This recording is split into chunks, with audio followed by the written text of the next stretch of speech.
रंगमंच की निशब्द शांतता, मंत्रमुग्ध करने वाला वातावरण में पड़ने वाला मंद मंद प्रकाश, मखमली पर्दा, धूप गंध की महक के साथ ऑर्गन पर गाया जाने वाला नांदी गायन।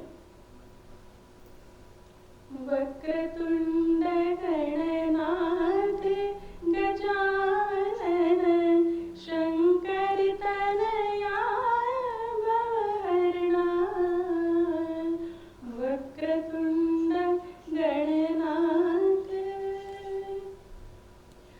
मराठी संगीत नाटकों के प्रायोगिक स्वरूप में नाट्य संगीत में प्रयुक्त पद शास्त्रीय संगीत में शास्त्रों को ध्यान में रखकर प्रयुक्त किए जाते हैं। नाटकों में शब्दों के माध्यम से भावना व्यक्त होते समय यदि संगीत का समावेश हो तो भावनाओं को व्यक्त करने में अधिक गति मिलती है। शब्दों के माध्यम की अपेक्षा आवाज का अर्थात ध्वनि का माध्यम अधिक व्यापक और गंभीर होता है। संगीत कला का मुख्य कार्य लय और नाद के द्वारा रसोत्कर्ष का निर्माण करना है। ये गीत मधुर रसयुक्त और आध्यात्मिकता से परिपूर्ण होते हैं। जैसे मराठी का एक पद देखिए, यह राग जोगिया में निबद्ध है और ताल कहरवा इसमें बजाया जाता है।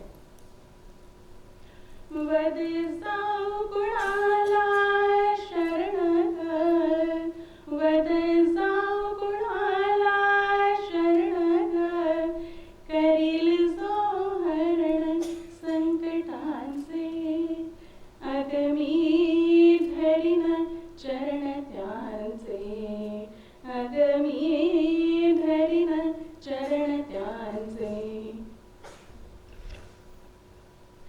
इस प्रकार मराठी रंगमंच की विशेषता दो तरह से विशेष है।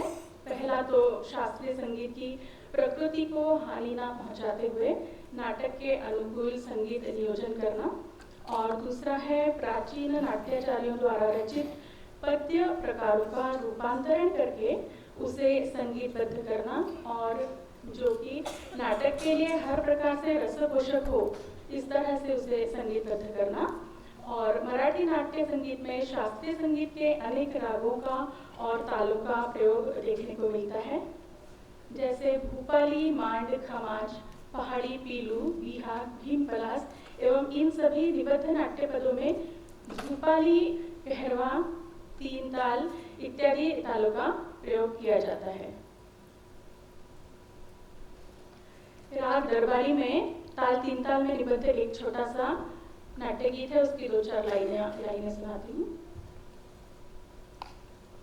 मृग नयना रसिक मोहिनी, मृग नयना रसिक मोहिनी, कामिनी होती थी मंजुळ मधुरालापिनी,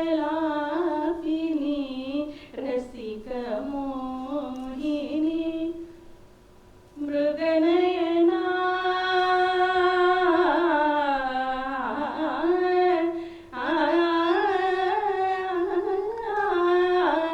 मृग नयना रसिक मोहिनी। अब एक प्रश्न उठता है कि मराठी नाट्य संगीत के लिए शास्त्रीय संगीत ही क्यों चुना गया? नाटकों में शास्त्रीय संगीत रागों को ही स्थान दिया गया, अन्य लोक संगीत या भक्ति संगीत को क्यों नहीं लिया गया, यह प्रश्न हमेशा उठता है। तो इसका उत्तर यह है कि कभी एक आध जगह पर लावनी या ठुमरी का उपयोग भी मराठी नाटकों में किया गया है, परंतु शास्त्रीय संगीत में जो राग हैं वे प्रत्येक राग एक विशिष्ट भाव को व्यक्त करता है और नाटकों में अभिव्यक्ति करने में राग अत्यधिक उपयोगी हैं। और यही कारण है कि मराठी नाटकों के लिए जो गीत लिखे गए उनके लिए शास्त्रीय रागों को चुना गया और नाटकों में अभिनय के साथ ध्वनि के माध्यम से भी भावनाओं की अभिव्यक्ति के लिए उत्तम प्रकार से निबद्ध किया गया। इस प्रकार शब्दों के माध्यम से भावना व्यक्त होते समय यदि संगीत का उपयोग हो तो भावनाओं को व्यक्त करना आसान हो जाता है। वैसे तो काव्य संपूर्ण शास्त्रों में श्रेष्ठ माना जाता है, परंतु शब्दों के माध्यम से भी ध्वनि का माध्यम अधिक व्यापक और गंभीर होता है, क्योंकि मन की अल्प भावनाओं को संगीत के ध्वनि के माध्यम से जिस प्रकार व्यक्त किया जाता है, उसी प्रकार सिर्फ शब्दों के द्वारा उसे अभिव्यक्ति नहीं मिलती है। लय और नाद के साथ कोई भी रचना जब श्रोता सुनते हैं तो आनंदित हो उठते हैं। इसी प्रकार संगीत कला का मुख्य कार्य लय और नाद के साथ रसोत्कर्ष निर्माण करना है,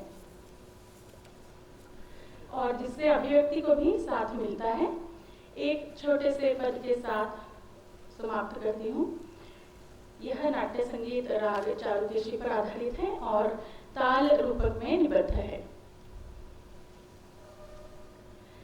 हे सुरानो चंद्र